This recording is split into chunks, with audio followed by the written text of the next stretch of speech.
The other thing that he brought up, which I was kind of surprised by, I guess I would say, is he brought up this misleading false claim that you yourself have talked about in recent days about Haitian immigrants in Springfield, Ohio, abducting people's pets and eating them, which officials there have said is not true. You yourself acknowledged it may be false on Twitter. You still told people to keep spreading it. But Trump just amplified it to tens of millions of people who were watching. Why push something that's not true?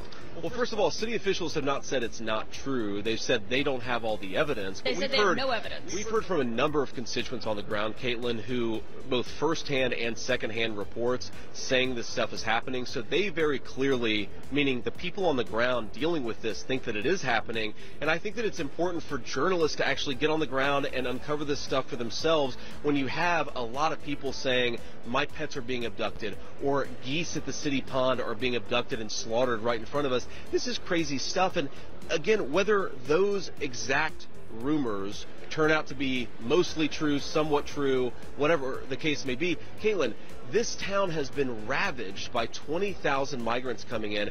Healthcare costs are up. Housing costs are up. Communicable diseases like HIV and TB have skyrocketed in this small Ohio town.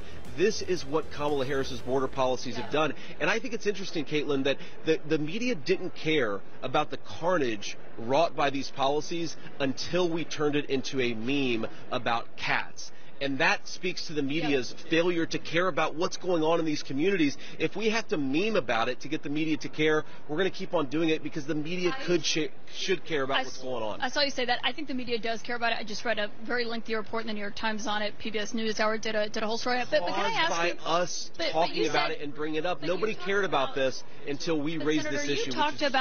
Senator, you talked about that your office has gotten a lot of reports. I mean, if someone calls your office and says they saw Bigfoot, that doesn't mean they saw Bigfoot. Why? I mean, you have a sense of responsibility as a running mate, and he certainly does as the candidate to not promote false information, right? Caitlin, it's a totally fair point, but nobody's calling my office and saying that they saw Bigfoot. What they're calling and saying is we're seeing migrants kidnap our dogs and cats, and city officials aren't doing anything about it. Now, again, I have a responsibility as a United States Senator. I think the media has a responsibility as an institution that cares about truth to actually take people seriously when they say their lives have been ruined by this migrant crisis. And again, if every single thing that the media says about this story is false, the verifiable facts are that this community has had their lives destroyed by 20,000 migrants coming in and uprooting life. Again, officials said no credible evidence of the claim. But Senator J.D. Vance, thank you for joining us with your